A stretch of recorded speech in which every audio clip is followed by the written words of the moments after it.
আসসালামু আলাইকুম। এখানে কি আপনারা থাকেন? জি, মানে এটাই আপনাদের বাসস্থান? জি। এই যে ইনি হচ্ছে ওই যে ওনার কিন্তু বোনাই হয়, তো উনি মূলত ওখানে কি করতেছেন আপনি? এখানে ভাত পাকাইতেছে। ও আচ্ছা, ভাত পাকাইতেছেন। জি। আচ্ছা, ফ্যামিলির মেয়ে কেউ নাই? আপনারা যে আপনার পুরুষ মানুষ হয়ে এখানে ভাত পাকাচ্ছেন। বাংলাদেশের উত্তরাঞ্চলের গাইবান্ধা জেলার সাগাটা এবং ফুলছড়ি উপজেলার বেশ কয়েকটি চর এলাকা রয়েছে। সেই চর এলাকাগুলোর ভিতরে দেলুয়াবাড়ি চর অন্যতম। এইরকম একটা ইন্টারনেটের যুগ, কারেন্ট কোনো কিছুই নাই এখানে, সমস্ত কিছু থেকে বাইরে থেকে তারা তাদের জীবনটাকে প্রতিনিধিত্ব করতেছে। তো এটাই আমি আজকে আপনাদের সাথে তুলে ধরবো। So let's see the video.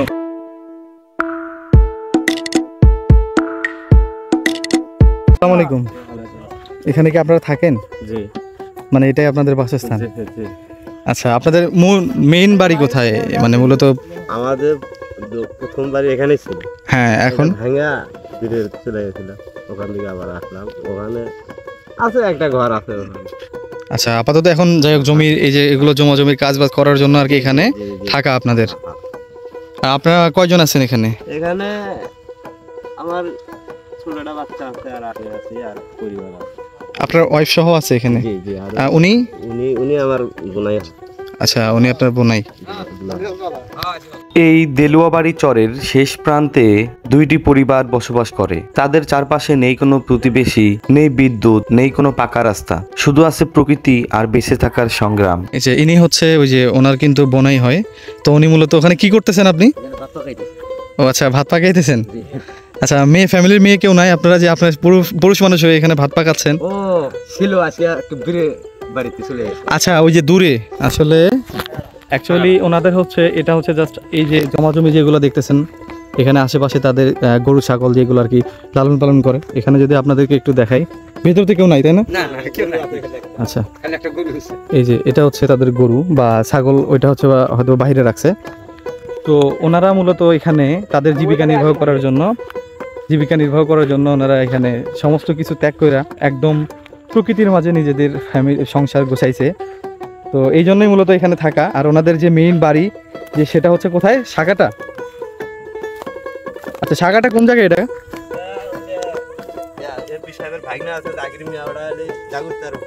আচ্ছা, জাদুতাইর ধরে। আচ্ছা, ওনাদের হচ্ছে মেইন বাড়ি মূলত হচ্ছে জাদুতাইর। তো জাদুতাইর ওখানে ফ্যামিলি সবাই ওখানে গেছে আজকে। ওনারা দুর্ভাগ্যবশত নিজেরাই এখানে যে রান্না বান্না করতেছে তাদের খাওয়ার জন্য, রাতের খাওয়া দাওয়া করার জন্য। এই যে ছোট্ট একটা চুলা আছে, সিম্পল এই যে চুলাতে রান্না করতেছে। নর্মালি তারা দুইজন জাস্ট রাতটুকু খাওয়ার জন্য যেটুকু প্রয়োজন ওইটুকুই করতেছে আর কি। তো এই কাকু এটাকে একটু উঠায় দেখাতে পারবেন একটু? হ্যাঁ, উপরের ছাউনিটা একটু উঠান তো। এই যে ভাত বসাই দিছেন নাকি শুধু আলু দিছেন? না, ভাতও দিয়ে। আচ্ছা, ওনারা ভাত রান্না করতেছে এবং পাশাপাশি আলু দিছে, জাস্ট ওনারা আলু ছানা করে খাওয়ার জন্য। তো এইটা হচ্ছে মেবি যে ইনি কাকু আপনার রুম এটা। আর এই পাশে যে ওনার হচ্ছে বনাই, তো ওনার রুম হচ্ছে যে এটা, উনি এখানে থাকে মূলত। এটাই হচ্ছে তাদের জীবন। আসলে প্রকৃতির মাঝে সুখ কী জিনিস তারাই বুঝতে পারবে। আমরা যেহেতু এখানে জাস্ট ঘুরতে আসছি, এই যে দেখেন ছোট্ট একটি ডেরা উঠায় রাখছে এখানে, এই যে একদম অমাইক লেভেলের ফিল। আর এইখান থেকে জাস্ট আপনাদেরকে একটা জিনিস আমি দেখাবো। এটা হচ্ছে ঘর।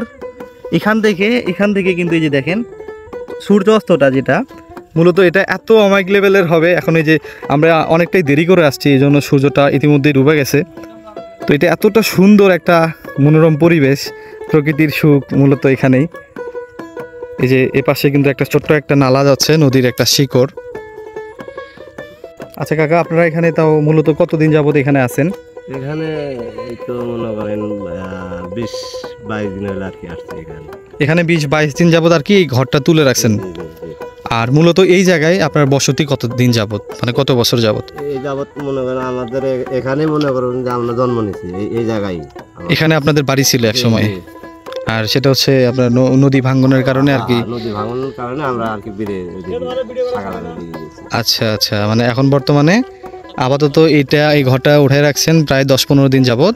আর আগে বাড়িঘর ছিল, যেটা হচ্ছে এই যে নদী ভাঙ্গনের কারণে, এখানেই বাড়ি ছিল আমাদের। হ্যাঁ নদী ভাঙ্গনের কারণে আপনার বাড়িঘরটা আর কি চলে গেছে। তারপরে ধাপে ধাপে যখন আপনাদের কাজ কামের যখন আর কি সময় আসে, তখন মূলত এই বাড়িঘরগুলো উঠান আর কি। তো এই অবস্থাতে আপনারা এখন যেহেতু ইন্টারনেট, ফেসবুক, ধরেন সোশ্যাল মিডিয়া, কারেন্ট, মানে সব কিছুই আছে, তথ্য প্রযুক্তির যুগ ধরা যায়, সমস্ত কিছুই এখন পুরো বাংলাদেশে পাওয়া যায়। কিন্তু আপনারা এমতো অবস্থায় মনে করেন এমন একটা নির্জন জায়গায় আছেন যেখানে আশেপাশে কারেন্ট তো দূরের কথা, ওই রকম কোনো বাড়িঘর নাই, একদম শান্ত, একদম নিরিবিলি একটা জায়গায়। তো এতে কি আপনাদের ভালো লাগে এখানে থাইকা? অনেক ভালো লাগে ইনশাআল্লাহ, টাউনের তা ভালো। এটা কোন দিক থেকে ভালো লাগে? এই প্রাকৃতিক শান্তি বা ধরেন খোলামেলা একটা জায়গা, এটার দিক দিয়ে ভালো লাগে? জি, তো এতে কি আপনারা খুশি? খুশি আল্লাহর রহমতে তো ভালোই আছেন। ইনশাআল্লাহ। যাক অনেক দোয়া। মনে করেন হাওয়া বাতাস একবার এক হাওয়া আসে, বোঝেন নাই? হ্যাঁ, প্রাকৃতিক যে শান্তিটা, এটা আর কি অনুভব করা যায় এই জায়গা থেকে। এই ফসল কত সুন্দর। হ্যাঁ, এই জমা জমিগুলো কি আপনাদের? জি, এই সব আলু যেগুলো কাটছেন আর কি, এটা মিষ্টি আলু না? না এগুলা কালাই, মাছ কালাই করে। ও আচ্ছা, এটা হচ্ছে মাসকালাই। জি, এটা কালাই। আচ্ছা, আপনাদেরকে যদি একটু দেখাই, এই যে এই জমিটা আমি ফার্স্ট টাইম মনে করছিলাম এটা হয়তো বা মিষ্টি আলুর জমি, তো এটা কিন্তু মিষ্টি আলু না, এটা হচ্ছে এক প্রকার কালাই। এই যে এখানে যে ঠাকরি কালাই ধরে যেটা আর কি, নাকি মাসকালাই ঠাকরি কালাই বলে। হ্যাঁ, এই কালাইয়ের জমি কিন্তু তার এটা। আর ইতিমধ্যেই কিন্তু এখন সন্ধ্যা হয়ে গেছে, তো আমরা একটু দেরিতে আসছিলাম। তারপরেও আমরা যে আসলাম এইখানে যে ওনারা বসবাস করে, এটার পুরো বিষয়টা কিন্তু আপনাদেরকে আমরা দেখাই দিলাম এই ভিডিওতে। আর আপনারা অবশ্যই তাদের জন্য দোয়া করবেন, তারা যেন যতটা কষ্ট করতেছে এখানে এবং যেভাবে জীবনযাপন করতেছে, ভবিষ্যতে যেন তারা আরও ভালো থাকতে পারে এবং তাদের জন্য কোনো ক্ষতি না হয়, এটার জন্য অবশ্যই সবাই দোয়া করবেন। আর ভিডিওটি যদি ভালো লাগে অবশ্যই লাইক, কমেন্ট, শেয়ার করবেন। দেখা হবে পরবর্তীতে এরকম নতুন কোনো একটি ভিডিওতে। এতক্ষণ ভালো থাকুন, সুস্থ থাকুন, আল্লাহ হাফেজ।